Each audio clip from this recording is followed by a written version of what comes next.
Muito brevemente, eu acho que vale aqui uma nota de quão surpreendente tem sido essas eleições nos Estados Unidos. E se a gente notar que o fatídico debate presidencial o debate entre os candidatos às eleições a presidente nos Estados Unidos, entre Biden e Trump, aconteceu há exatamente 2 meses, no último dia 27 de junho, é quase inacreditável imaginar tudo que se passou desde então. Nós tivemos o atentado contra o Trump no dia 13 de julho, depois, na semana seguinte, a convenção republicana que formalizou a candidatura dele, junto com a do candidato a vice-presidente J.D. Vance. Depois, no dia 21 de julho, o presidente Biden fez o anúncio em que desistiu de concorrer à presidência, apoiou a Kamala Harris, e agora, na semana passada, nós tivemos a Convenção Nacional Democrata em Chicago, que formalizou a candidatura da Kamala junto ao governador de Minnesota, o Tim Walz, e ali com um grupo de peso de democratas buscaram trazer o apoio e o entusiasmo para essa candidatura. Tudo isso num período aí curtíssimo de 2 meses. Eu tenho certeza que nós ainda temos diversos e importantes desdobramentos daqui para frente.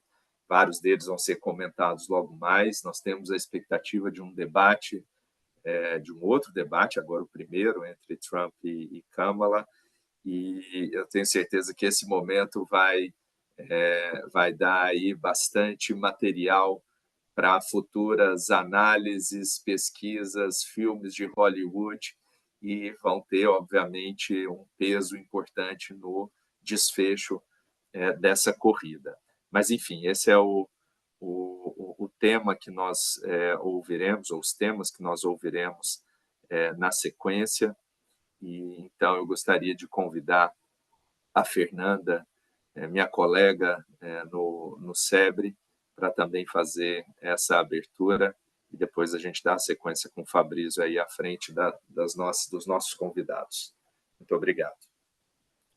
Abrão, eu que agradeço. Boa tarde a todos, a todas. É um prazer, uma alegria hoje compor esse painel junto com pessoas, enfim, das melhores que a gente pôde construir, né, em Brasil e Estados Unidos, para debater essa realidade. E também é uma chance muito feliz de estar com amigos queridos. Então, agradeço muito a Anshan e a toda a equipe que nos ajudou a viabilizar esse encontro, assim como a equipe do SEBRE. Eu não vou me repetir muito em relação ao que disse o Abrão, mas eu queria reiterar, em nome do SEBRE, o quanto nós estamos felizes por promover essa atividade, e já deixar um convite que eu vou reforçar no final, para que aqueles que ainda não têm acompanhado as nossas atividades por lá, né? O SEBRE é o Centro Brasileiro de Relações Internacionais, é o maior think tank do Brasil, é uma organização dividida em vários núcleos temáticos e regionais que pensa e promove reflexão, orientação de política pública também aqui no nosso país, sediado no Rio, mas também com eventos realizados online em São Paulo.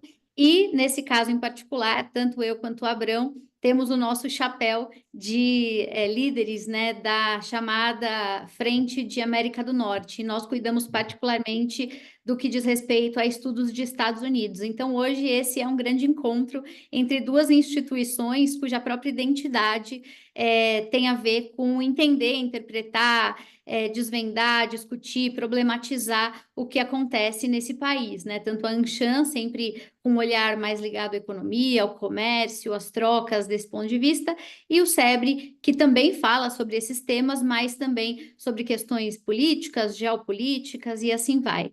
Então, talvez essa junção por si só tenha dado origem a um encontro hoje que vai buscar oferecer um panorama que versa sobre várias dessas questões em diferentes blocos. O Fabrício vai esclarecer logo na sequência qual é a estrutura dos blocos que a gente vai tratar aqui. Serão 4 rodadas, né, que ele logo vai esclarecer, e a gente pretende fazer esse um encontro bastante dinâmico, em que todos possam falar por curtos períodos, mas endereçando mensagens bastante diretas, e, ao final, abrir para a oportunidade da interação do público. Então, em nome do SEBRE, do Núcleo de América do Norte, onde temos outros colegas trabalhando conosco, somos todos mentorados pelo embaixador Rubens Recupero, temos a professora Maria Hermínia também compondo a nossa equipe. Nós agradecemos muito a todos que nos ajudaram, e um agradecimento em particular à Laura, nossa coordenadora, que tem sido uma exímia organizadora de todas essas atividades. Então, sem mais delongas, só queria cumprimentar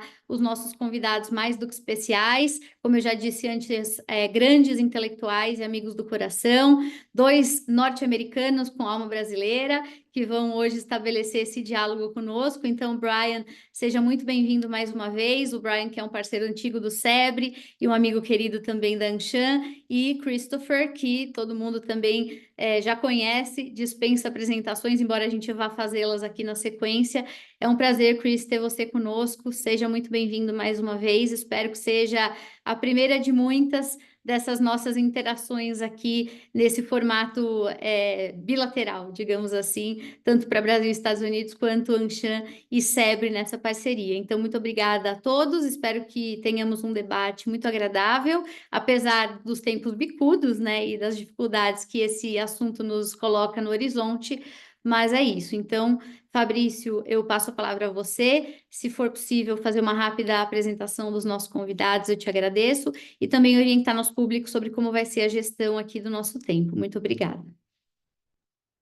Obrigado, Fernando. Obrigado pelas palavras e incluo você aqui nesse hall de pessoas que são distinguished, né, para as relações Brasil-Estados Unidos. Bom, a ideia é a gente fazer alguns blocos de conversa.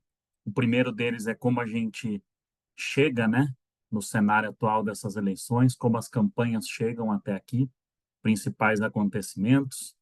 Depois passar um pouquinho para a projeção dos nossos analistas em relação a estratégias, em relação à posição que cada um está na pesquisa, a leitura das pesquisas. Finalmente, falar um pouquinho sobre as principais propostas de cada lado e terminar com perguntas que dizem respeito aos impactos dessas eleições para as relações do Brasil com os Estados Unidos e para o nosso setor empresarial. Vejo aqui uma presença muito maciça, né, de empresas que estão bastante inseridas nas relações entre o Brasil e os Estados Unidos. Então, para começar esse primeiro bloco, eu queria começar com o Brian Winter, que é o nosso convidado estrangeiro aqui. O Brian Winter é editor-chefe do Americans Quarterly.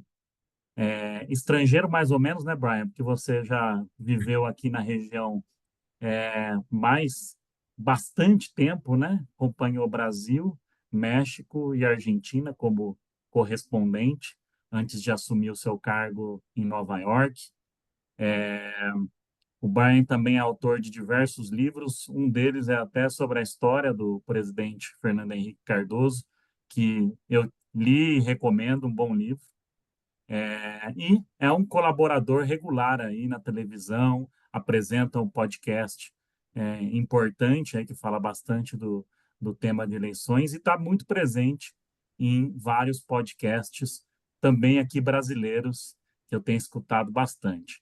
Então, para começar com você, Brian, depois eu apresento os nossos demais aqui, mas queria começar com você, 5 minutos aí para você nos contar um pouquinho como que a campanha democrata, candidata democrata agora, nova candidata, e o candidato republicano, que já é bastante conhecido, chegam a essa etapa da eleição, os principais acontecimentos recentes que a gente viu, convenções, escolhas de vice-presidentes, arrecadação de fundos, enfim, como cada campanha chega aqui nesse cenário atual. Brian, e novamente, obrigado aí, reforçando o coro de agradecimento de todos.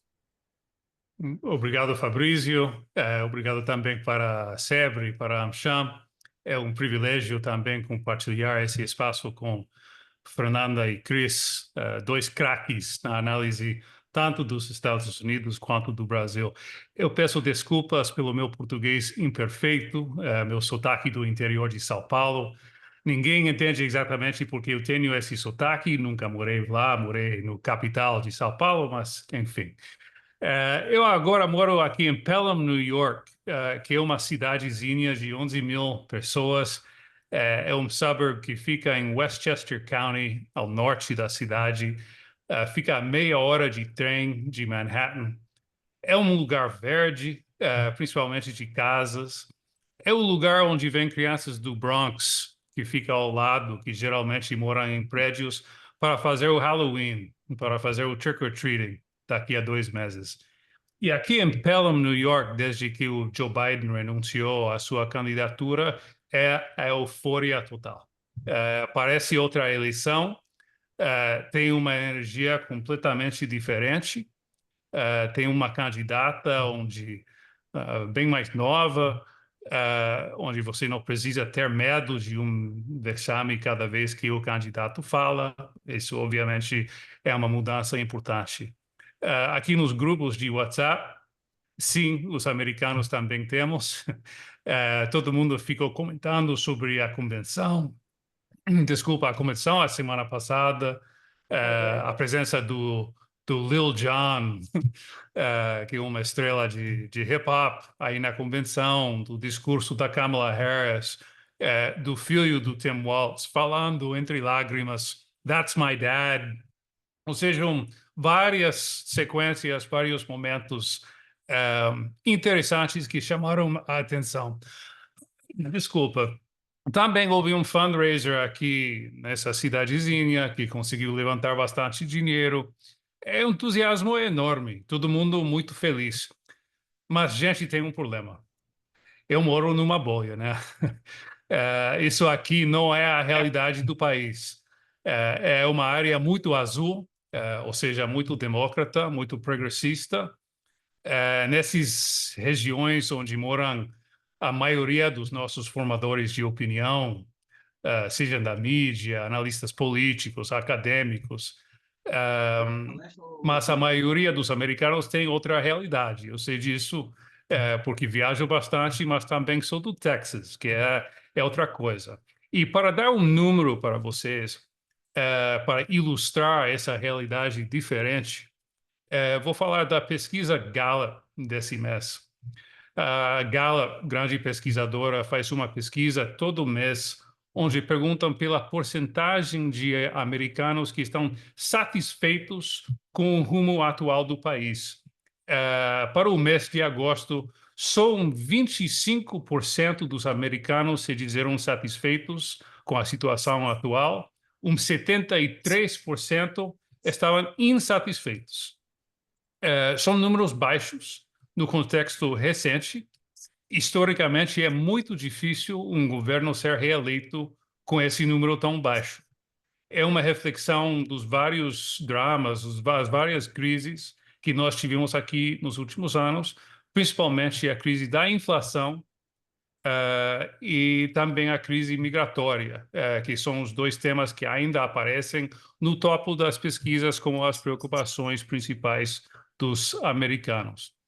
E é por isso que fora dessas bolhas, como Pelham, New York, você vê rapidamente que o Trump ainda tem muito chance nessa eleição. Continua sendo uma eleição quase 50-50, talvez não no voto popular, mas sim no que importa, que é o colégio eleitoral, que, como todo mundo aqui já sabe, dá mais peso para regiões rurais, para estados menos poblados do país. E a memória dos anos Trump, especialmente na parte econômica, é boa. Voltando para esse número da Gallup, o pico mais recente no nível de satisfação foi de 45%. Lembrando que o número atual é 25%, ou seja, bem por acima do número atual. Esse pico foi em fevereiro de 2020, ou seja, exatamente nas vésperas da pandemia. Esse foi o nível mais alto desde 2005. Ou seja, o país estava bastante satisfeito com Trump, pelo menos na parte econômica. E por isso que muitos achamos que sem o Covid-19, Trump provavelmente teria sido reeleito. Então, vamos ver agora. Faltam algo assim como 70 dias para o dia da eleição. Podemos falar mais da estratégia de cada campanha agora nas próximas sequências, mas é uma eleição que qualquer candidato ainda pode ganhar, com um país que está muito insatisfeito com o rumo atual da situação, e dois candidatos que vão tentar se apresentar como candidatos da mudança. E com isso concluo a minha fala inicial e estou ansioso para ver o que a Fernanda e o Chris vão falar. Obrigado mais uma vez pelo convite. Obrigado, Brian. Queria cumprimentar o Chris aqui, que vai comentar na sequência, diretor-geral para as Américas na Eurasia Group, pesquisa temas relacionados à economia, impactos políticos dos mercados emergentes, acompanha as eleições aqui na América Latina, lidera a cobertura da Eurásia aqui no Brasil. O Chris, que é mestre em ciência política pela Universidade da Califórnia e tem seu bacharelado na Grinnell College. Além de tudo, é uma pessoa muito próxima da Anshan e está sempre nos auxiliando aí em conversas internas a entender um pouco dessa situação. Chris, queria também aí a sua visão, como cada campanha chega, e um pouquinho das comentários, das provocações que o Brian trouxe aí, dos principais definidores aí que podem estar nessa eleição. Muito obrigado, novamente. Perfeito, Fabrício, Abrão, agradeço muito o convite, muito honrado de estar nesse painel de debate como grandes colaboradores aí do Brian, a Fernanda, também craques aqui em todos os temas Brasil e Estados Unidos. Deixa eu só comentar, eu acho que a linha traçada pelo Brian eu concordo em muito. Tá? Eu até diria o seguinte, que se a gente olha ao longo dessa campanha, nos últimos 2, 3 meses, tivemos expectativas de altas e baixas enormes, né? Tivemos não só o desastre, assim, o desastre do debate entre Trump e Biden, no debate presidencial. Tivemos um atentado de assassinato contra o ex-presidente Donald Trump, né? E levando a um desespero enorme entre os democratas que estavam caminhando para uma derrota calamitosa, né? A troca da candidatura com a Kamala Harris, um entusiasmo enorme entre a base democrata, como o Brian bem demonstrou pelo perfil dela. Temos a visão democrata, tem um candidato que tem capacidade de poder prevalecer, e ela está indo muito bem, particularmente entre o lado mais jovem, negro, hispânico. Então, que eram segmentos do eleitorado que o Biden estava tendo mais dificuldade. Mas, se a gente olhar as pesquisas de intenção de voto, sejam no pior momento que o Biden estava durante a campanha presidencial, e agora, o interessante é que temos movimentos razoavelmente modestos. 2, 3 pontos percentuais para aqui, 2 pontos percentuais para lá. Acho que o bem da verdade é que nós estamos com uma eleição estruturalmente apertada, né?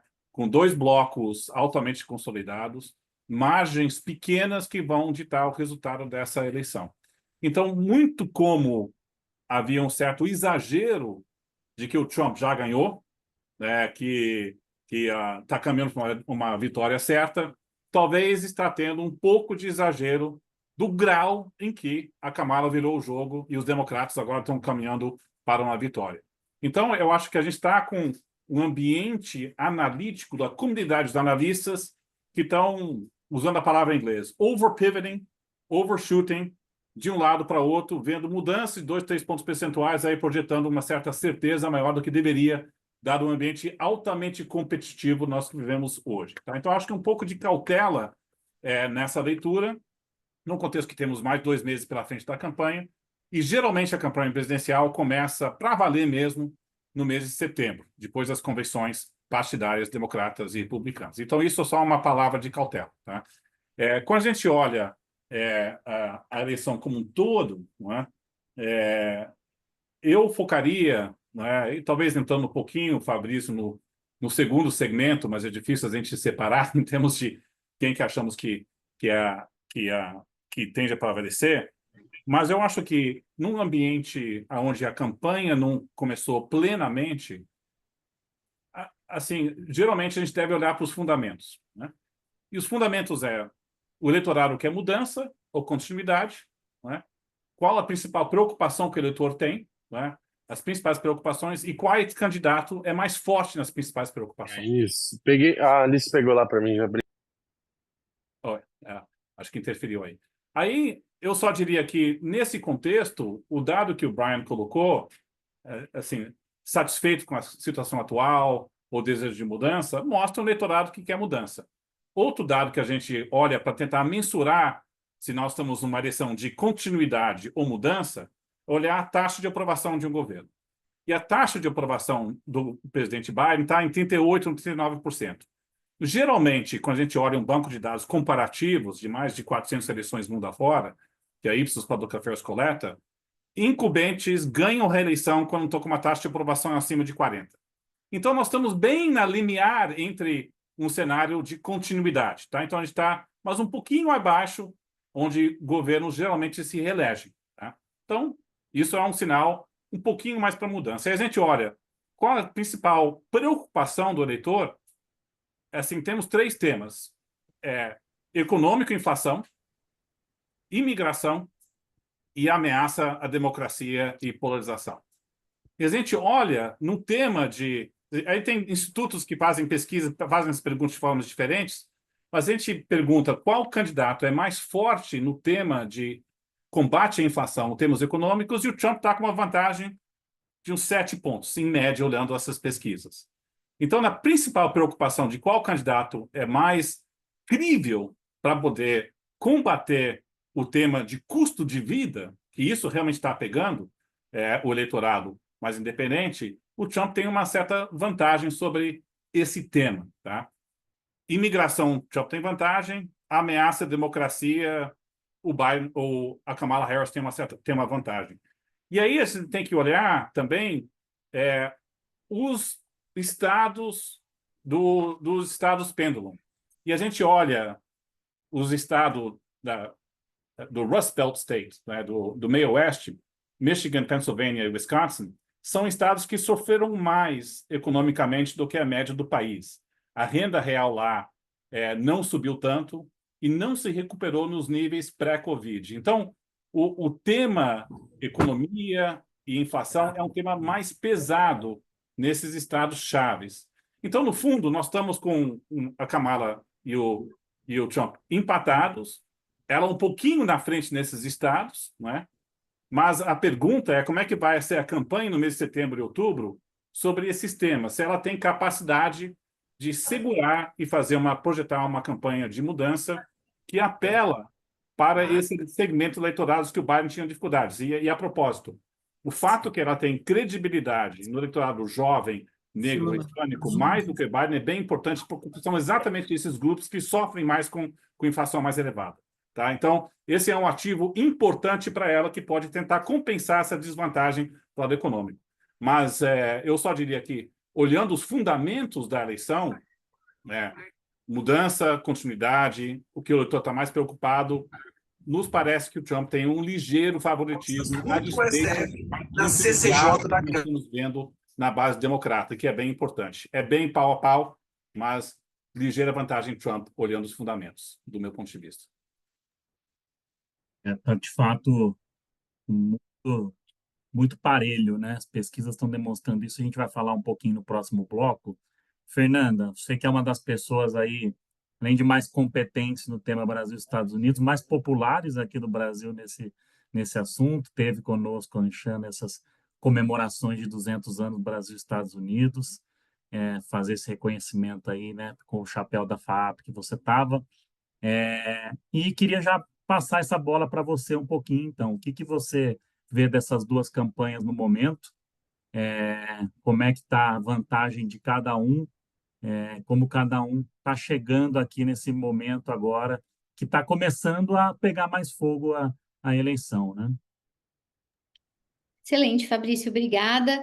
Eu devo dizer que falar depois do Brian, do Chris, é um desafio enorme, porque eles já selecionaram e destrincharam diversos pontos que são os pontos críticos, né? Aqueles que de fato merecem a nossa atenção. Então, para não me repetir muito em relação ao que já foi dito, eu fui anotando aqui algumas frentes que eu gostaria talvez de complementar em relação à fala deles. E aí eu vou destacar rapidamente 5 elementos que me parecem importantes, não só em termos de balanço, né, do que aconteceu até agora, mas principalmente em termos de como eles demarcam algumas diferenças de abordagem e de caminhos também, né, estratégicos das duas campanhas, o que vai culminar, inclusive, na nossa próxima conversa do bloco seguinte.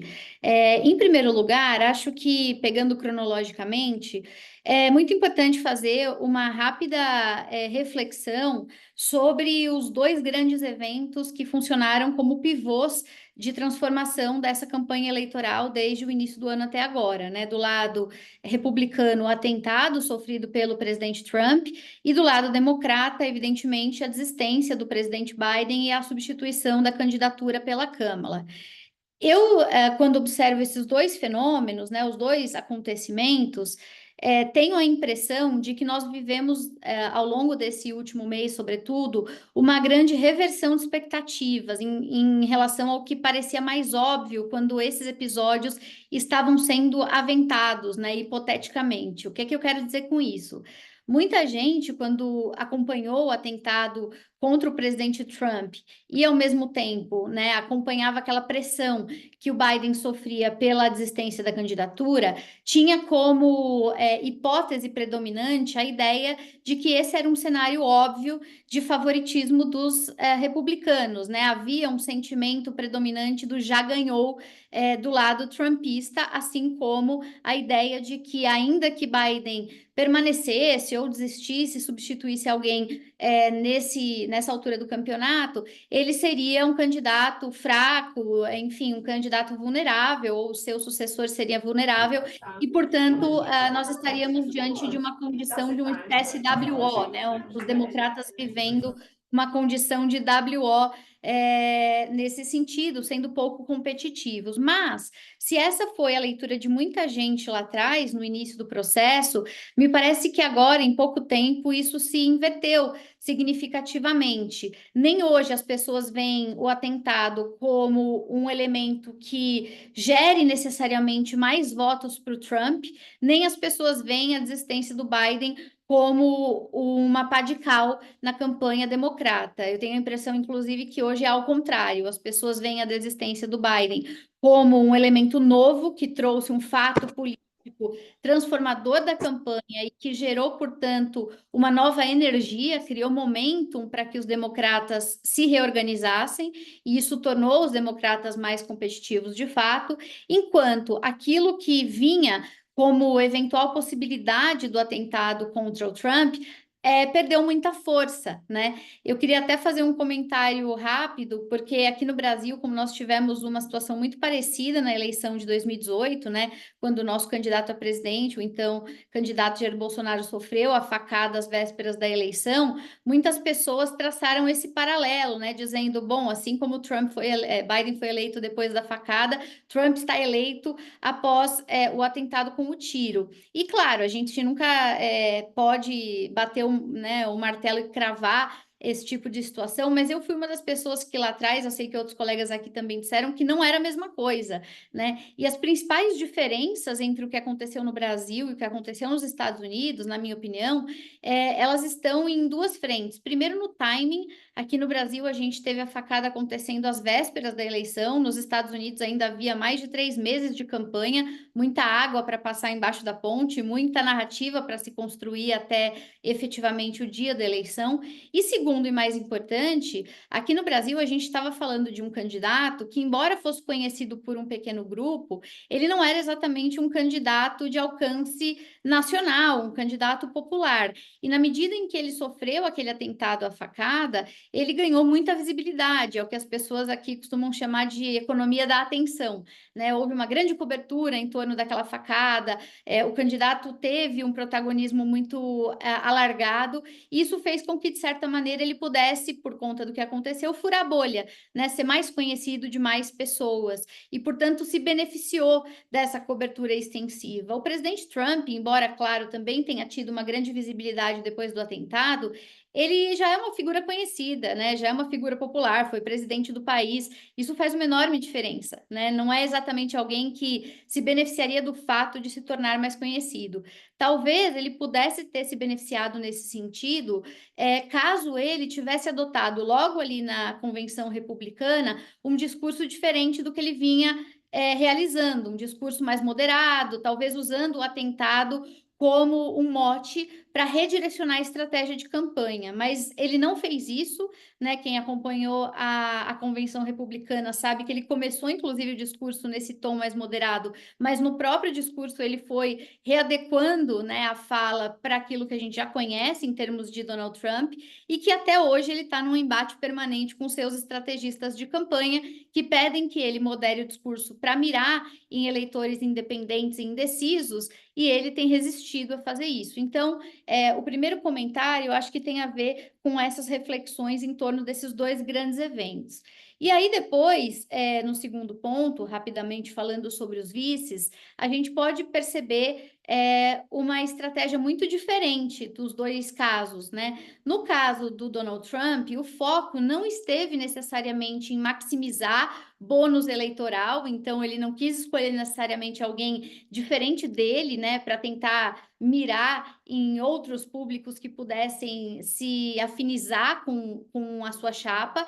Ele escolheu J.D. Vance, em parte porque ele está muito focado nesse meio oeste americano que foi citado agora do Rust Belt, né? Então, está com foco ali em conquistar esse público que ele acha, e ele entende com razão, que é um público definidor da eleição. Então, ele traz alguém ali dessa região, alguém que está muito ligado ao Ohio, que viveu também no Kentucky, né? E que traz, portanto, essa realidade do americano médio que vive a desindustrialização na pele, que se desbeneficiou da globalização nos centros rurais e tudo isso, e também vê o J.D. Vance como uma figura leal, já que na última eleição, lá com o Pence, ele teve lá suas frustrações, né, em algum momento, e que também projeta nesse candidato a vice-presidente um futuro, né, uma transição de poder para o próprio movimento que o Donald Trump lançou no Partido Republicano, que é o MAGA, o Make America Great Again.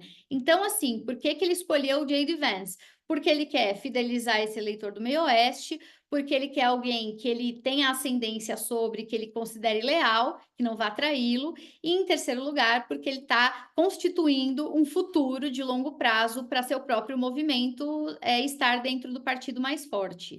A estratégia de Kamala Harris já é diferente. Ela está preocupada em buscar um complemento de perfil ao seu, então um homem branco, um homem que vem de um estado que teve sempre maioria republicana, mas que conseguiu não só eleger um governador democrata, mas conseguiu fazer com que ele ganhasse em rincões tipicamente trumpistas, e que vai tentar endereçar a mensagem de que ali há uma diversidade representada, com foco, sobretudo, na classe média, algo que a gente vai falar depois. Então, a estratégia de campanha na escolha dos vices é gritantemente diferente. Em terceiro lugar, caminhando mais rapidamente, outra distinção que a gente precisa observar é em relação aos recursos. A quantidade de dinheiro que cada uma das campanhas tem à disposição é bastante diferente. Só nesse último mês existem levantamentos que mostram que a campanha democrata conseguiu, com a troca de candidato, alavancar quase 4 vezes mais recursos em termos de arrecadação do que a campanha republicana, e também se beneficia de um volume de pessoas trabalhando que é bastante mais expressivo, né? A Kamala Harris teve, inclusive, depois do seu anúncio, um recorde de novos voluntários se filiando à campanha e por aí vai. E, portanto, a quantidade de dinheiro e a quantidade de pessoas também afeta a forma como essas campanhas vão ser endereçadas e as prioridades que essas campanhas vão possuir.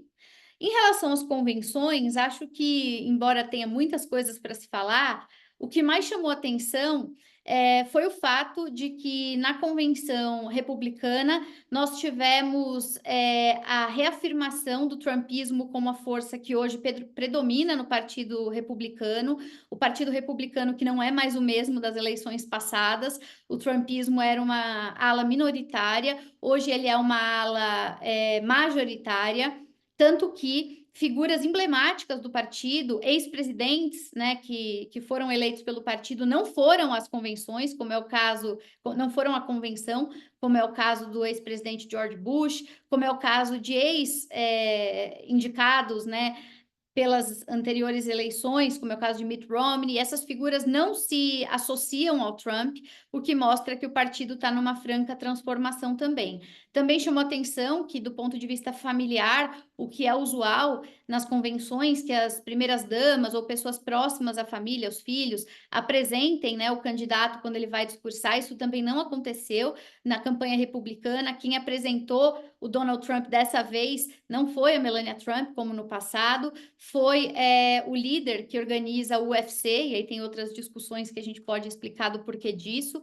enquanto na campanha e na convenção democrata, o padrão tradicional, usual, se repetiu, né? Então, nós tivemos todos os ex-presidentes americanos vivos comparecendo à convenção e endossando em discursos a Kamala Harris. Nós tivemos casal Obama, casal Clinton, nós tivemos o próprio Joe Biden, menos claro, o presidente Carter, que está agora completando 100 anos, mas que enviou seus representantes para fazer o mesmo. Então, esse contraste mostra também uma série de indícios de que os partidos estão vivendo realidades muito diferentes. E também vale dizer que na convenção democrata, 5 personagens republicanos, pessoas filiadas ao Partido Republicano, exercendo cargos dentro do Partido Republicano, estiveram presentes discursando, dizendo que, apesar de não concordarem com as agendas democratas, em função da sua rejeição ao trumpismo, eles apoiarão Kamala Harris e fizeram parte da convenção do partido. Então, isso mostra como a polarização nos Estados Unidos é grande. E para encerrar, eu diria que, dados todos esses fatos que eu estava citando, só para quem não acompanhou tão de perto poder ter esses elementos presentes, os definidores me parecem, assim, fundamentais. Primeiro, são dois, assim. Primeiro, quem vai definir essa eleição? É aquele que conseguir gerar maior capacidade de mobilização, sobretudo entre jovens, entre mulheres e entre independentes e indecisos, né? Esses têm sido os grupos que são considerados mais importantes. Às vezes aparecem grupos religiosos, às vezes aparecem também os eleitores negros, depende um pouco de qual análise a gente faz. Mas eu digo a capacidade de mobilização porque o inimigo número 1 de todos os dois candidatos é, de fato, o de sempre, o comparecimento. A gente vê essas pesquisas e a gente, claro, tem as pesquisas como uma espécie de medida de popularidade, dá para ter uma ideia de como o eleitorado está reagindo a essas candidaturas, mas na prática a gente sabe que se essas pessoas não votarem, não comparecerem para votar, a pesquisa acaba sendo muitas vezes um elemento de baliza pouco preciso. E nesse momento ainda acho que está cedo para saber o quanto de mobilização de mentes e corações, para além das bolhas, esses candidatos serão capazes de conquistar. Então, acho que com isso eu tento apenas complementar com alguns dados o que os colegas já disseram e prometo que falo menos nas minhas próximas vezes. Obrigada, gente. Muito obrigado, Fernanda. Bem pontuado aí as diferenças das convenções, muito bem trazido aí. Queria traçar uma linha agora, pessoal, e olhar para frente, né? Fernanda já começou a provocar um pouquinho esse olhar para frente, né? Ou seja, aquele candidato que conseguir mobilizar mais, daqui em diante sai o vencedor, porque o comparecimento é um fato, né, super importante na eleição dos Estados Unidos. Aliás, tem sido mais importante para nós e também, embora seja a nossa em dias diferentes. Mas queria começar com o Brian e depois passar para o Chris, porque o Chris vai nos deixar um pouquinho mais cedo aqui, que ele tem que sair às 4. Mas, Brian, um olhar aqui para frente, né? Quem é que consegue, então, pegando as palavras da Fernanda, fazer essa mobilização maior? Que estratégias cada lado vai usar para fazer essa mobilização um pouco maior? Queria também provocar, e sobretudo o Chris depois, sobre o que a economia ainda pode dar, positivamente ou negativamente, para os candidatos, já que a economia é tão, né, definidora, o que ela pode dar ainda. E fazer uma provocação também em relação aos estados pêndulos aí, né? Porque me parece aí, tem se falado muito do tal do Georgia Factor, né? Pro Trump, se ele não ganhar a Georgia, provavelmente, né, 16 delegados a menos ele tende a perder ou está mais próximo da derrota, mas também tem um Pennsylvania Factor aí para os democratas que o Trump ainda continua liderando algumas das pesquisas nesse estado, né? Então, Brian, trazendo todos esses pontos, mobilização, economia, estados pêndulos, e depois por Chris nas suas falas aí, por favor. Tem que ligar o áudio, Brian, por favor. Meu Deus, 4 anos desde o começo da pandemia, ainda fico em mute às vezes, mas enfim. Boas perguntas, obrigado. Veja, está claro que a Câmara está tentando se apresentar como a candidata da mudança, que é difícil, né? Porque ela vem do governo atual, mas ela está apresentando mensagens diferentes, novidades para o Partido Democrata. Quem acompanhou a convenção a semana passada viu, por exemplo, o uso do patriotismo, que não está sempre presente no Partido Democrata. Tem muito foco em questões, basicamente grievances e temas como a desigualdade, que são válidas, mas ela não falou tanto desse foco. Ela usou várias vezes imagens patrióticas. Você viu a plateia gritando USA, USA, que parecia uma convenção republicana. Kamala também disse várias vezes, uma vez no discurso dela na convenção, que ela acha que os Estados Unidos é o melhor país do mundo. Coisa que, novamente, não aparece na retórica do Partido Democrata. De fato, tem pesquisas que mostram que a maioria dos democratas não acredita nessa mensagem, nesse papo dos Estados Unidos ser o melhor país do mundo. Mas ela está tentando apresentar uma face diferente para se deslanchar um pouco da imagem do Joe Biden, um governo que teve muitos logros legislativos durante um período difícil da história americana na pós-pandemia, mas é mal visto ou desaprovado pela grande maioria do país. Tem uma questão presente aqui nessa toda essa apresentação da Kamala, que é uma pergunta que é: quem é a Kamala Harris? Ela não é nova na política, a diferença do Barack Obama, quando o Barack Obama foi eleito a primeira vez, com só 2 anos no Senado. Kamala tem uma trajetória mais longa, mas eu diria que a Kamala é uma camaleão. É uma frase que funciona melhor em português do que em inglês, mas, enfim, ela teve um posicionamento de uma promotora, em geral mais moderada, que depois tentou se adaptar para os tempos da última campanha, da primeira campanha presidencial dela no 2020, que foi um grande fracasso. Ela tentou aí adotar um tom mais progressista, porque era um momento mais progressista do George Floyd, da pandemia, outras questões, mas ela agora está voltando um pouco mais para esse campo mais moderado. Mas muitos analistas já observaram que até agora é uma campanha mais de vibe do que de policy. E ela está surfando um pouco nisso, mas muitos acham que ela vai ter que adotar políticas mais detalhadas antes da eleição para convencer essa última parte do eleitorado que não está com ela ainda. Para falar do Trump, ele vai tentar tudo o possível, ele deve falar tudo o possível para fazer uma conexão entre Kamala e o Joe Biden.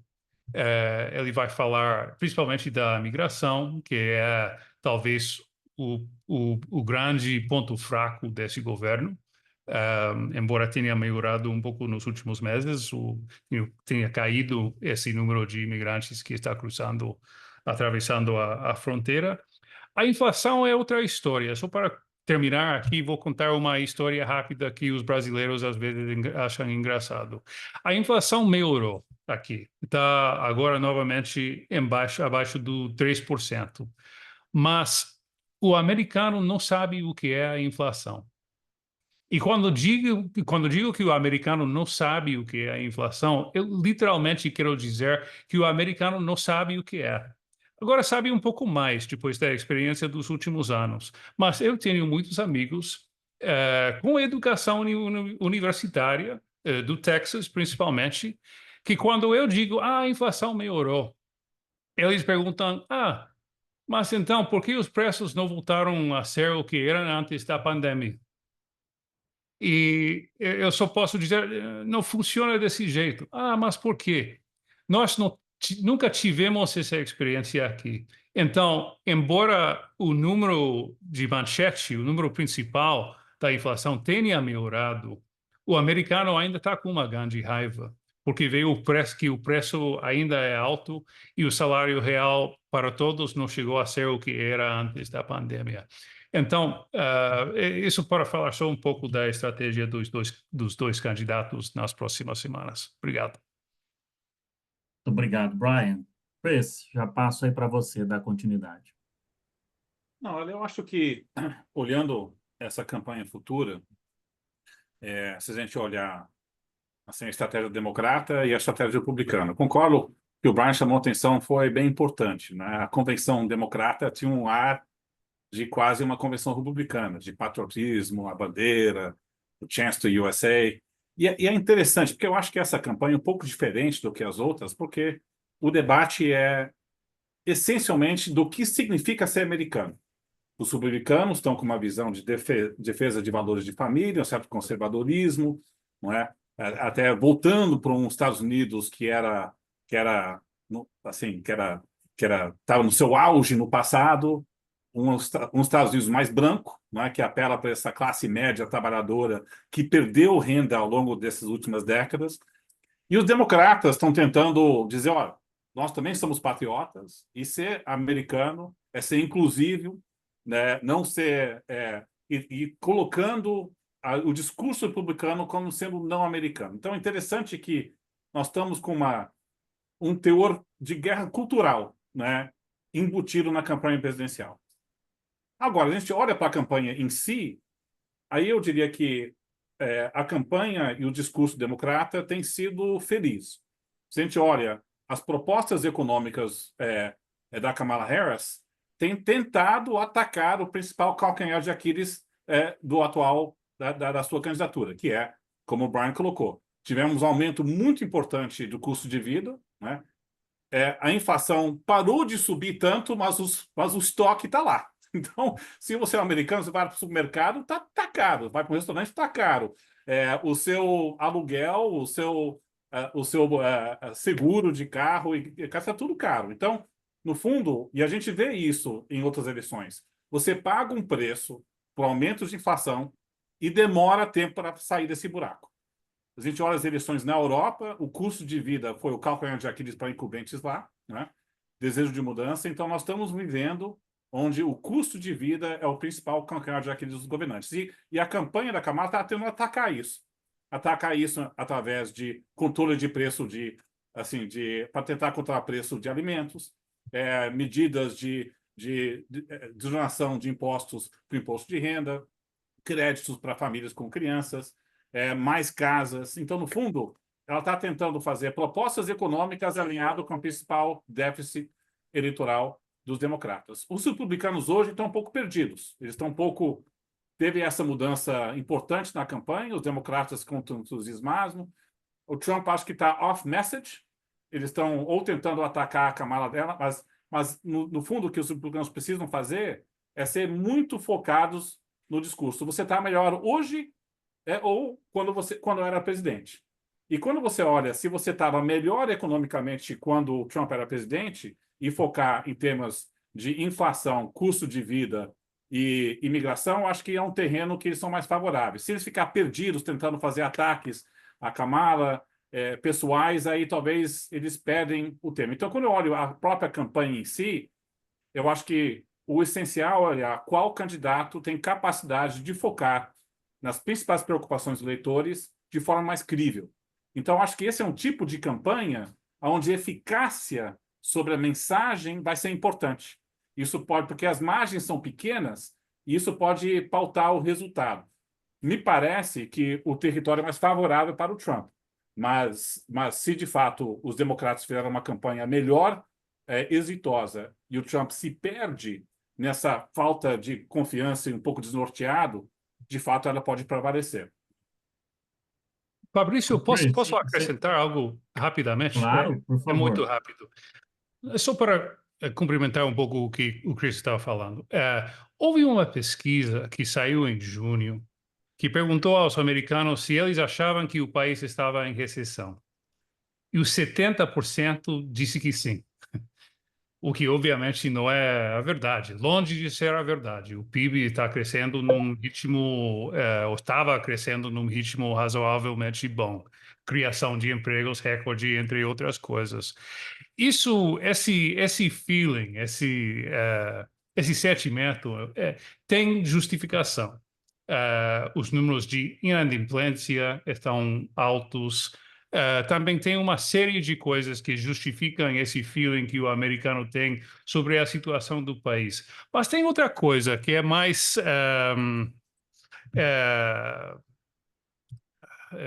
difícil de ver, que tem uma cultura também de que tudo está ruim. Você consegue sentir isso no país. Não é de hoje. Vem de há alguns anos agora. Eu acho que parte da campanha, parte dessas mensagens de liberdade, patriotismo e de alegria que a Kamala Harris está trazendo para essa campanha está orientado especificamente para lutar um pouco contra esse feeling e tentar convencer o americano que, além da parte econômica, que a vida não está tão ruim no país como muita gente acha. Perfeito, Brian. Chris, por gentileza, já que você vai nos deixar aí às 4, se puder também fazer um pouquinho das considerações finais. Tem muita pergunta chegando aqui também, pessoal. Queria agradecer, a gente vai chegar nelas também.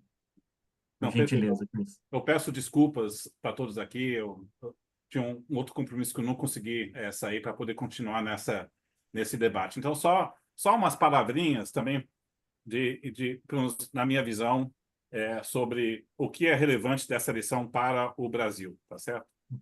Como um todo. E eu colocaria, muito se coloca, se o Trump ganhar, um sinal de que a direita está subindo, é um sinal, talvez, que a direita também pode prevalecer em 2026 no Brasil, é ruim para o Lula, porque a relação bilateral vai ser bem difícil se o Trump voltar para a Casa Branca, dado que o posicionamento ideológico dos dois é bem distinto. Mas eu até colocaria, quando a gente olha a relevância de um Trump voltar para a Casa Branca, eu acho que, no fundo, a Kamala Harris tem algumas diferenças do Joe Biden, mas, pela maior parte, uma certa continuidade da política externa e doméstica que a gente tem visto nos últimos 3 anos e meio. Né? Tem algumas nuances importantes, mas não é uma mudança de rota tão relevante. Então, acho que, em termos do que pode mudar, está mais no campo se o Trump prevalecer. E do lado econômico, eu só diria o seguinte, que se a gente olha as propostas do governo Trump, né, é um presidente, se ele voltar, que vai estar mais convicto de si mesmo, menos constrangido de lideranças moderadas republicanas, porque agora ele controla o Partido Republicano, não tem mais debate quem controla o partido. Ele só tem 4 anos, tem pouco tempo para poder implementar a sua agenda. Então, não acho que vai ser um repeteco do primeiro mandato. Dois, se a gente conversando com assessores do ex-presidente, assim, devemos levar a sério as promessas de mais protecionismo comercial, particularmente o uso de tarifas, não é? Uma relação mais belicosa com a China, né? E, portanto, a gente olha a promessa de tarifa de 60% de importação de produto chinês ou 10% de todas as tarifas de importação, dificilmente vai ser isso, mas deve ser mais agressivo e mais protecionista do que o governo Biden. É um governo que vai adotar uma política antimigratória mais forte, não vai fazer deportações de 11 milhões de pessoas, mas pode fazer 1 a 2 milhões de pessoas. E também, se tiver os dois condutores das casas, uma política tributária mais solta do lado de exoneração de impostos. A gente soma desses três elementos, isso se equivale a mais inflação, certo? Mais inflação significa que o Banco Central americano pode ter que aumentar juros lá na frente, né? E isso é muito importante para qualquer mercado emergente e também o Brasil. Então, quando a gente olha sobre a segunda metade do governo Lula, se o Banco Central americano é forçado a ter que aumentar juros por causa de uma política imigratória, de política comercial e também fiscal um pouco mais inflacionária, eu acho que o contágio para o Brasil, da economia brasileira, está mais por aí, tá certo? Do que do lado ideológico. Esse é o ponto número 1. Tá? Do lado de geopolítico, evidentemente, a relação Estados Unidos e China é a grande preocupação que nós temos na própria Eurásia. Coloca o governo brasileiro numa posição um pouco mais difícil no contexto onde o Brasil está começando a se aproximar mais com a China, na sua própria relação bilateral. Vamos lembrar que a eleição americana é no dia 5 de novembro. A reunião do G20 é dia 19 de novembro. O presidente Xi Jinping vai visitar o Brasil numa delegação de visita de chefe de Estado. É provável que o governo brasileiro assine um acordo da Rota da Seda com essa visita de chefe de Estado. Então, a sequência de Trump chegar na presidência com a visita de chefe de Estado do primeiro chinês e um acordo de cooperação maior pode exacerbar essas relações bilaterais entre esses dois países. Então, eu acho que o relacionamento Brasil e China fica um pouco mais contencioso nesse contexto também. Mas eu só diria que, em termos econômicos, o Brasil assim, tinha um superávit comercial ligeiro, ou pelo menos os Estados Unidos, com os Estados Unidos reverteu esse ano.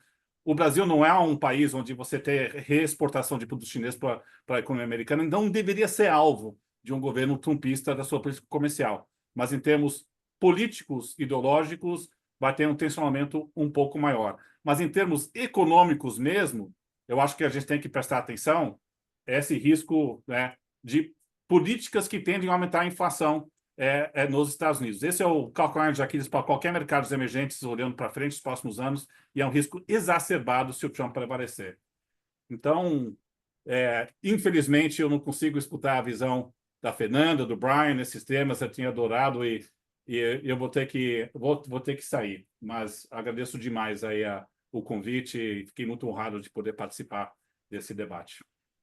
Nós que agradecemos, Chris. Virão outros convites, sem dúvida alguma. Obrigado por hoje, obrigado pelos outros dias também. Um abraço. Fernanda, eu vou passar para você. Eu queria só pegar uma provocação que o Brian colocou, né? E o próprio Chris colocou isso também, de certa forma, né? O Brian colocou a questão da economia, como alguns americanos, né, se perguntados, dizem que o país está em recessão, um grande número, né? Elevadíssimo é o percentual que o Brian colocou. Também as pesquisas que o Chris colocou, né? Candidatos mais preparados para lidar com a economia, geralmente se coloca o Trump na frente. E ontem um pesquisador brasileiro, né, colocou um artigo no Estadão com dados empíricos, né, de como a economia americana cresce mais quando há democratas no poder, né, inclusive com geração de emprego muito acima, né? Então, é impressionante um pouco dessa discussão, né? Parece que cada lado também tende a enxergar o que mais quer, né? Mas, de fato, a economia sendo como uma grande definidora, me parece que ainda faz muito sentido, mas muitas vezes, como cada um está enxergando um pouco por esse prisma, é diferente. Mas é só um parênteses aqui. Fernanda, queria que você colocasse, então, um pouquinho dessa projeção para diante, mas se você puder, um pouco o Chris já entrou, o Brian também entrou um pouquinho, colocar um pouquinho da agenda, né? Agenda que você vê da Câmara, do Trump, econômica, mas também ambiental. Eu acho que é um tema importantíssimo para a gente falar das relações Brasil-Estados Unidos, que é o nosso último bloco.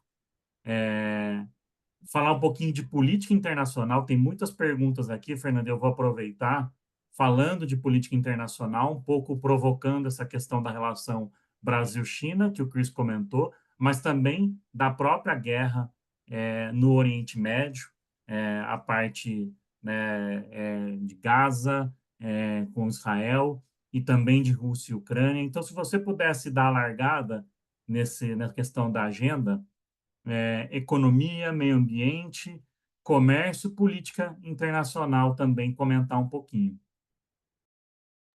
Maravilha, Fabrício. Vou fazer aqui um X-tudão e depois volto para o Brian para ele poder complementar e também desenvolver mais em relação à questão das áreas temáticas, né, que o Chris acabou antecipando, e acho que pode ser interessante aí ouvir essa complementaridade. Alguns rápidos comentários em matéria de estratégia de campanha, até para poder ligar com a agenda temática. Eu gosto muito de pensar que a gente precisa atualizar um pouco a nossa forma de entender como vota o eleitor americano, né? E talvez o jeito mais anedótico de fazer isso é retomar o clichê, né? Se lá nos anos 90 ganhava a eleição quem lançava um bordão do tipo "It's the economy stupid", né? Como a gente viu lá na eleição do Clinton, eu hoje particularmente acho que isso é uma abordagem insuficiente para entender os Estados Unidos. A economia ainda é um fator importante, ainda aparece como top 3 daquilo que mobiliza o eleitor, mas isso não é mais apenas o que está em jogo. Hoje eu diria que, para além da economia, a gente tem um debate muito importante, que é um debate sobre pertencimento. E é por isso que algumas pessoas, como disse agora o Chris Garman, vão tratar da questão da guerra cultural. Então, quem são os Estados Unidos? Quem é o americano? Quem fala pelos americanos? Que língua falam os americanos, né? Como se organizam os americanos? Tudo isso está em um debate que não pode ser perdido de vista. E que explica, né, algumas escolhas que a gente está vendo nas campanhas. No final das contas, elas são campanhas antagônicas que refletem duas formas diferentes de ler o mundo e de entender o papel dos Estados Unidos nesse mundo, mas elas têm em comum o fato de que elas deram uma guinada, nos dois casos, para um tipo de populismo, porque elas perceberam que há ali por trás uma onda bastante importante de ressentimento que move hoje o eleitor americano insatisfeito com a percepção de que, apesar de tudo, inclusive de uma economia que não está tão ruim quanto as pessoas imaginam, ainda tem a ideia de que a sua própria vida piorou dos anos 70 para cá. Então, se a gente olha para todos os índices mais tradicionais, que pode ser o índice de Gini, pode ser o índice de felicidade da ONU, pode ser o IDH, muito embora os Estados Unidos ainda sejam um país importante, rico, enfim, próspero, ele é cada vez mais desigual e é um país em que há uma percepção de que a qualidade de vida foi sendo piorada, deteriorada, pelo menos desde os anos 70. E isso explica muito dessa insatisfação e a busca, né, por grandes figuras messiânicas que possam resolver problemas difíceis com respostas fáceis. E é um pouco esse jogo que os dois lados, cada um à sua maneira, estão jogando, né? Um populismo que endereça essas questões. O populismo da Kamala Harris vem, sobretudo, nessa ideia de que o Estado tem que ampliar o seu papel e tem que se tornar fiador de uma série de acessos, né? Então, ela está fazendo uma campanha com foco na classe média, prometendo aí benefícios na área de moradia, acesso a medicamentos, financiamentos de alguns tipos de bens em específico, está falando com muita frequência sobre o sistema de saúde, está falando sobre impostos, né? Que é aquilo que afeta o americano médio em alguma medida insatisfeito. Do lado do Trump, ele faz a mesma coisa com um pouco mais de contornos nacionalistas, além de tudo. Do ponto de vista econômico especificamente, a gente tem lá a inflação, a dívida, o juros, sempre como a tríade que orienta as campanhas, e elas são diferentes em cada caso. A proposta da Câmara está em ampliar os impostos, né, para poder financiar, inclusive, essa máquina mais robusta do Estado, enquanto a campanha Trump, obviamente, na linha dos republicanos, quer reduzir impostos.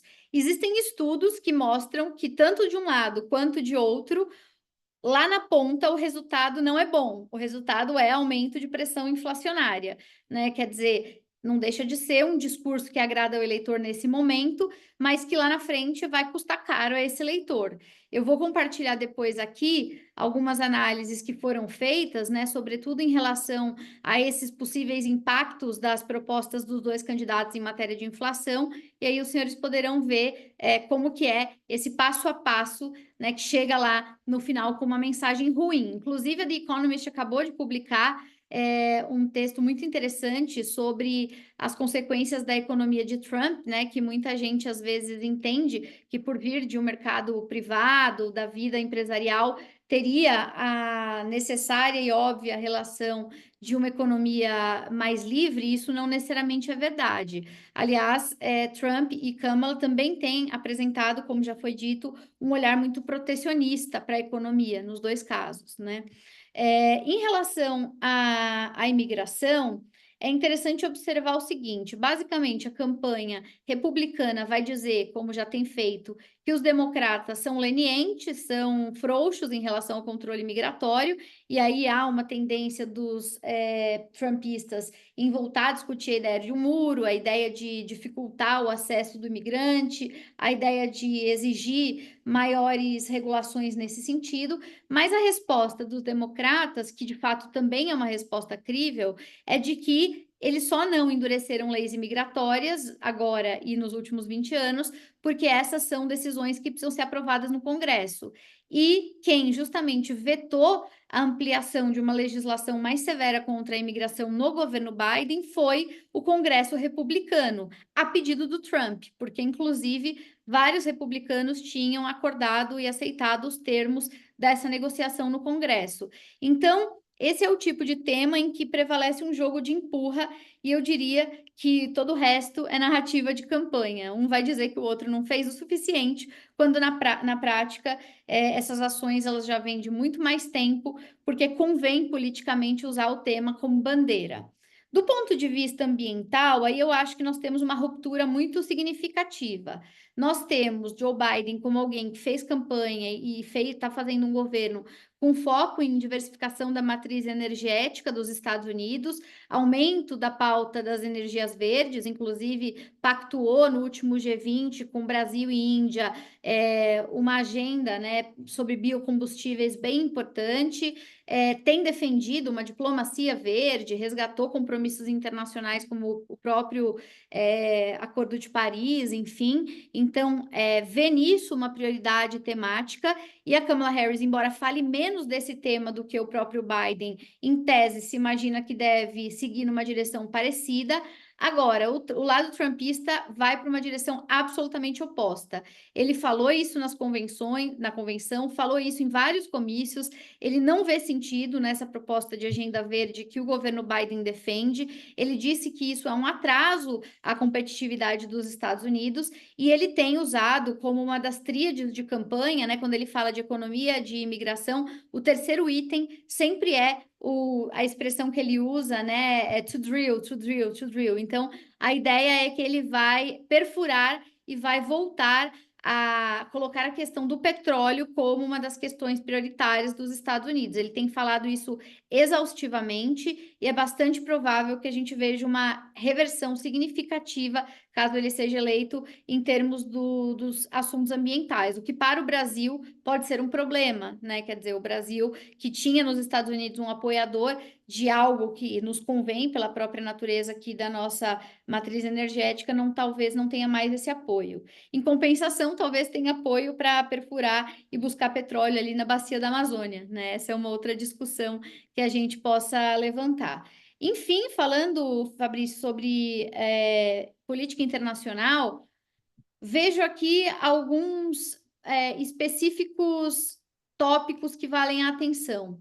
Me parece que, se Kamala for eleita, a gente tem uma política de continuidade em relação à defesa da OTAN, no caso da guerra da Ucrânia, mas não necessariamente a Ucrânia em si e ao presidente Zelensky nos mesmos termos que Biden tem feito, porque qualquer democrata que continuar esse governo vai se deparar com uma grande resistência doméstica em continuar financiando a guerra da Ucrânia.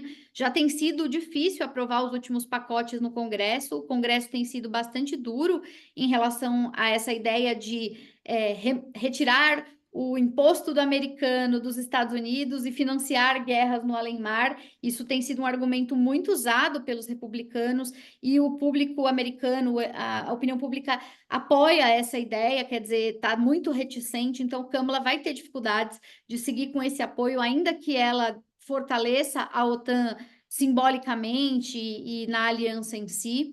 Me parece que a gente tem também um ajuste muito sutil de retórica no caso de Gaza, quer dizer, ela tem tentado manter um equilíbrio maior na hora de tratar essa questão, muito embora seja improvável que ela abandone o apoio histórico a Israel, isso não vai acontecer, mas ela tem, até pelo efeito colateral que a guerra causa nas eleições americanas, tem tentado sempre ressaltar o apoio à questão dos direitos humanos em Gaza. Na convenção, a forma de falar sobre Gaza, inclusive, chegou a suscitar um apoio à solução de 2 estados, que ela evidentemente não colocou nesses termos, não falou com essas palavras, porque isso reabriria uma discussão com Israel que ela não vai querer encarar essa altura do campeonato. Mas então eu diria que OTAN, Ucrânia e Gaza são temas de continuidade, mas com ligeiras modulações de intensidade. Em relação à China, por outro lado, tenho notado que Kamala fala menos do que falava Biden. Inclusive, nenhum dos discursos, embora, claro, se critique, se fale sobre a guerra tecnológica com a China, ela não tem sido tão enfática em defender o pivô para a Ásia, como fazia o Obama, como fez o próprio Biden.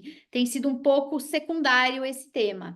E aí, em relação ao Trump, tudo isso é multiplicado por -1, né? Muito diferente. Então, entendo que vai haver uma ruptura em relação à OTAN, em relação ao papel que os Estados Unidos têm desempenhado no caso da Ucrânia. Também acho que vai haver alterações no trato da questão de Gaza. Também acho que vai haver alteração para maior intensificação da crise com a China, que desde a última vez que ele foi presidente mudou muito. Agora a discussão não é mais só comercial, não é só mais cambial. Hoje a discussão com a China é de inovação e tecnologia e deve ter um discurso mais agressivo, como já foi dito, né? O Chris destacou isso e de fato é algo que parece consensual, conversando com os bastidores dessas campanhas. O Trump vem para um segundo governo muito mais duro, né? E muito mais assertivo do que os governos anteriores. Essa é a sensação que eu tenho. Obrigado, Fernanda. Então, vamos caminhar aí para o nosso final, que é falar um pouco de Brasil. Lembrando aqui que eu aproveitei e peguei algumas perguntas, tá, que estão no chat, sobre guerra, sobre China. Eu vou pegar uma aqui, que é sobre Brasil, que então, a pessoa que pergunta aqui, o Luiz, pergunta assim, objetivamente, quem é o melhor candidato para o Brasil do ponto de vista econômico? E isso leva a nosso bloco final, né? Que são os impactos para o Brasil dessas 2 candidaturas e do resultado final dessas eleições. A Fernanda já colocou um pouquinho do tema ambiental, que pode ser um desafio para o Brasil. Chris colocou um pouquinho do tema, né, comércio, né, que pode ser, no caso do Trump, um pouco mais, digamos, intenso do ponto de vista tarifário e de impactos do comércio bilateral. Brian, queria suas colocações um pouquinho aí, do seu ponto de vista, o que você imagina de um melhor candidato, entre aspas, né? Eu sei que a resposta é um pouco depende, para o Brasil, mas levando um pouco em consideração todas essas pautas, sobretudo a pauta econômica. Veja, é uma pergunta muito ampla. Vou falar um pouco do Trump, porque já falei muito da Kamala.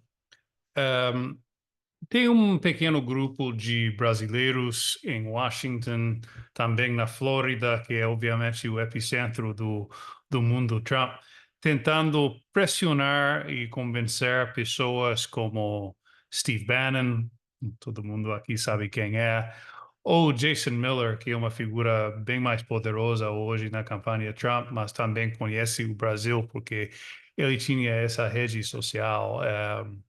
Já esqueci do nome, não foi um grande sucesso, mas ele conhece o Brasil um pouco, por isso esse grupo de brasileiros está tentando convencer o mundo do Trump que o Brasil já é uma ditadura, uma ditadura socialista, supostamente enfim, pelo viés ideológico do Lula, mas especialmente pelas decisões do Alexandre de Moraes.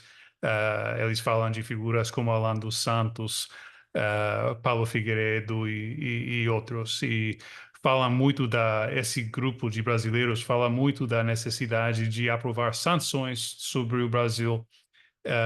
E dizem ter bastante esperança de que isso aconteça caso o Trump ser eleito.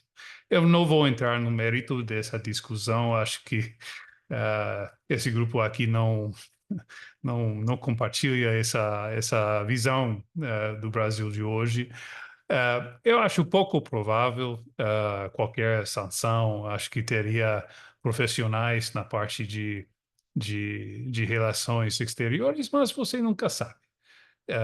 E com certeza tem um grupo que tem acesso, sim, para esse boia interior, esse círculo íntimo do Trump, que vê essas questões que está fazendo esse lobby sobre eles. Mais preocupante, talvez, e mais provável de que talvez aconteça, é uma pressão sobre o Brasil e outros países do mundo, mas especialmente a América Latina, pelas suas relações com a China. O Chris já falou disso, a Fernanda já falou disso também.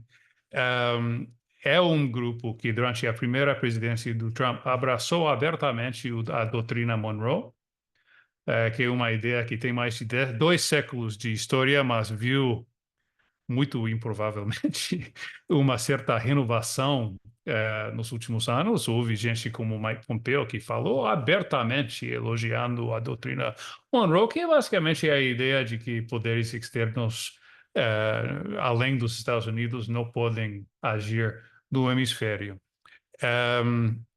Eu acho que sim, essa doutrina teria uma certa renovação num segundo mandato do Trump e teria mais pressão sobre países, não só pelas suas relações com a China, mas também com a Rússia e com Irã.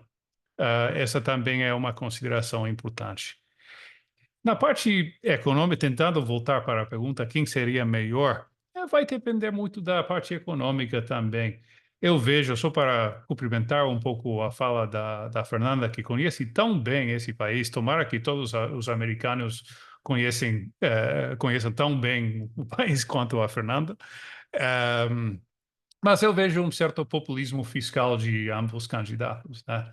Eu cresci, entre aspas, eu sou texano, mas a minha formação profissional foi na Argentina durante a crise de 2001. Foi o meu primeiro trabalho, acompanhar toda essa crise. Eu depois morei 5 anos no Brasil, vi o colapso do modelo petista, cobri essa crise de 2014, 2015, 2016.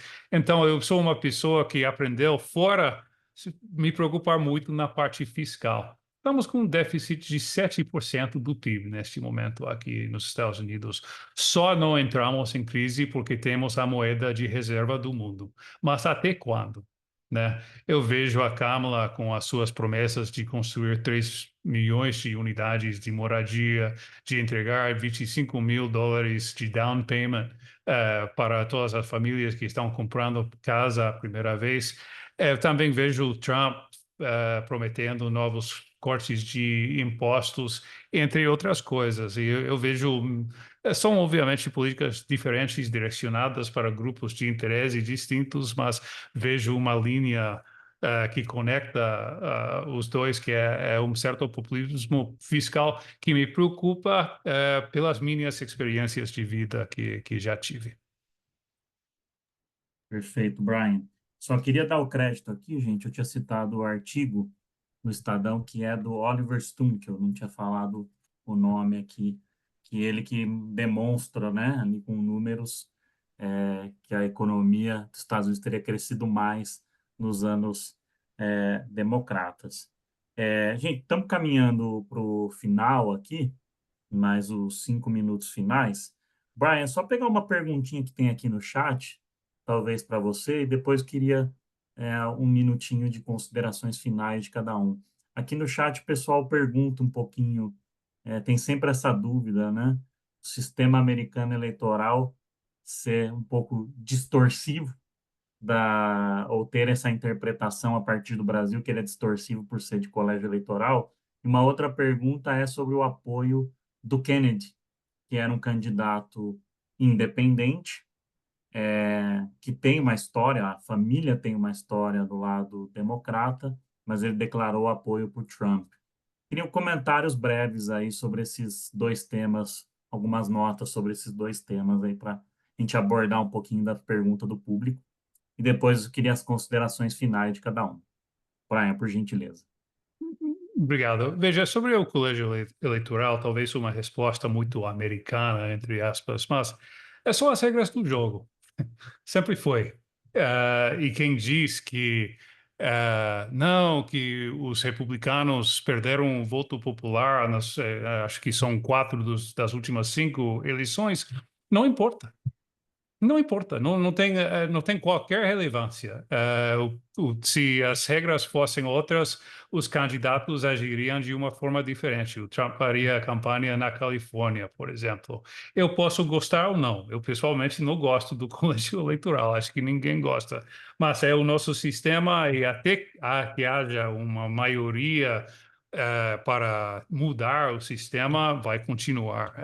Nós não fomos capazes aqui nos Estados Unidos, com a polarização dos últimos não sei quantos anos, de resolver questões muito mais básicas. Acho que devemos resolver o sistema migratório, por exemplo, antes de pensar no sistema eleitoral.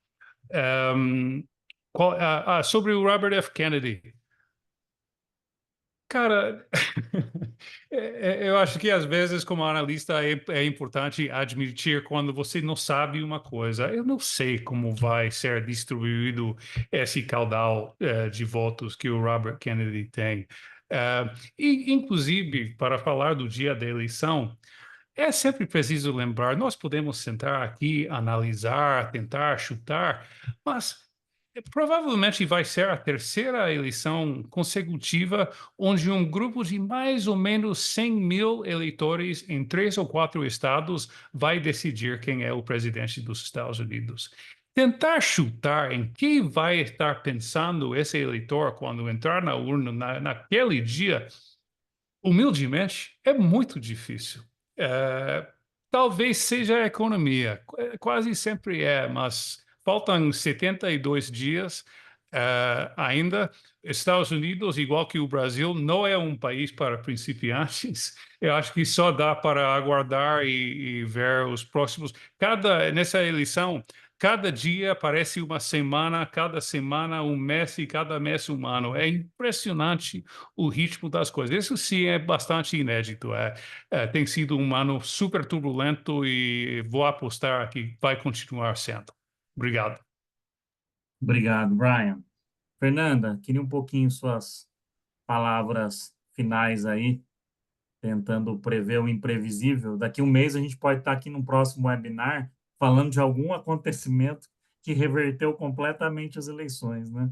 E me chama a atenção também, né, essa coisa do colégio eleitoral, algumas projeções, 270, 268, e no fim das contas, é como o Brian colocou, né?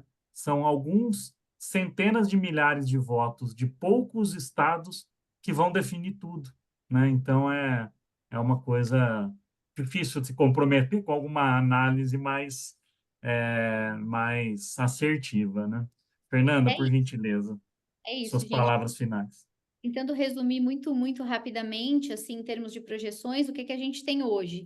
A gente tinha até um mês atrás as pesquisas nacionais, né, que são essas que são o termômetro de popularidade, todas destacando Trump na frente ou empate técnico favorável ao Trump entre Trump e Biden. Na última semana, nós tivemos as primeiras pesquisas que mostram uma ampliação da diferença e, pela primeira vez, uma vantagem de Harris, o que, do ponto de vista prático, como a eleição não é definida em termos nacionais, não significa nada, mas que dá o tom de que talvez tenha havido uma reenergização desse lado democrata, um aumento, né, de engajamento desse eleitor. Do ponto de vista do que interessa, que são os colégios eleitorais, eu posso seguramente dizer a vocês que essa eleição vai se definir entre 5 ou 6 estados em particular. A gente tem sempre destacado 2 regiões, aquela dos Grandes Lagos lá no norte dos Estados Unidos, onde alguns chamam de Muralha Azul também, então Michigan, Wisconsin, né, esses estados que a gente sempre discute, Pensilvânia, e outros lá mais ao sul, como é o caso da Geórgia, que já foi citado aqui.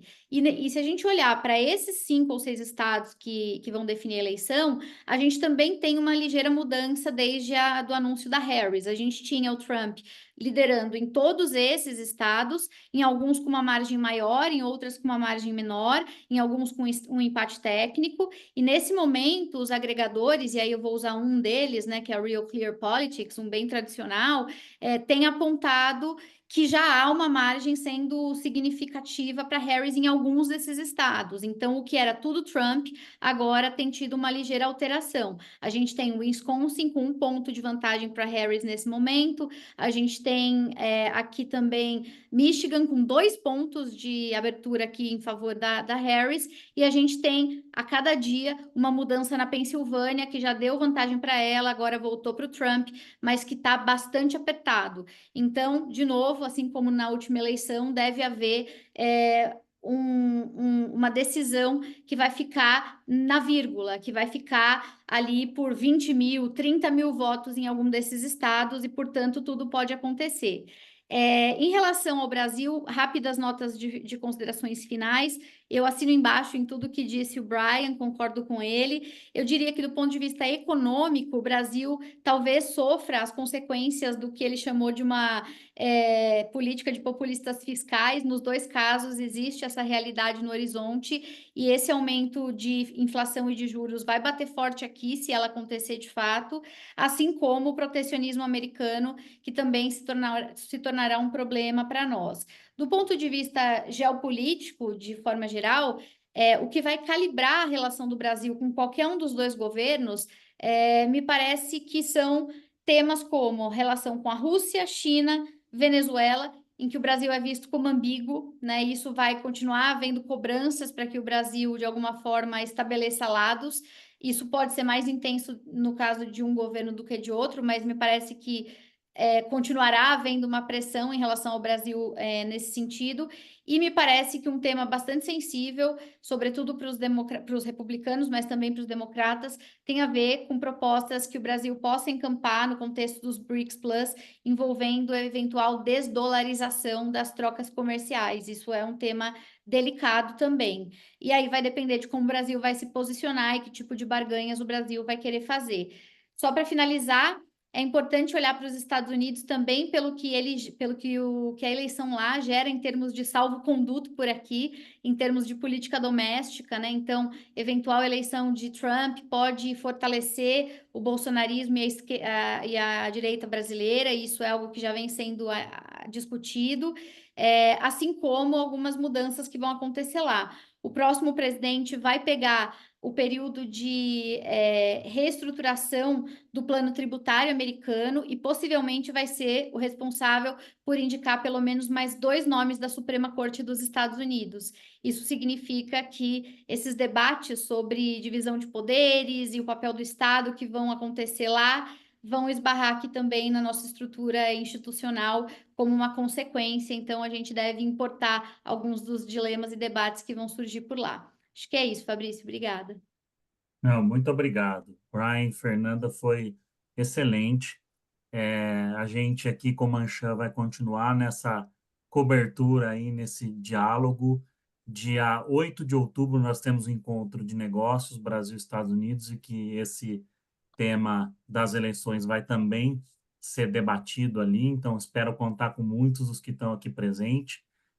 Fazer uma menção aqui honrosa ao nosso embaixador Rubens Barbosa, que está nos assistindo, Henrique Rezinski, pessoa super importante no relacionamento bilateral em Xanriu, Tomás Anoto, também aqui da CSN, muitos anos de Fiesp, que acompanha e acompanha as relações Brasil-Estados Unidos e comerciais há muito tempo.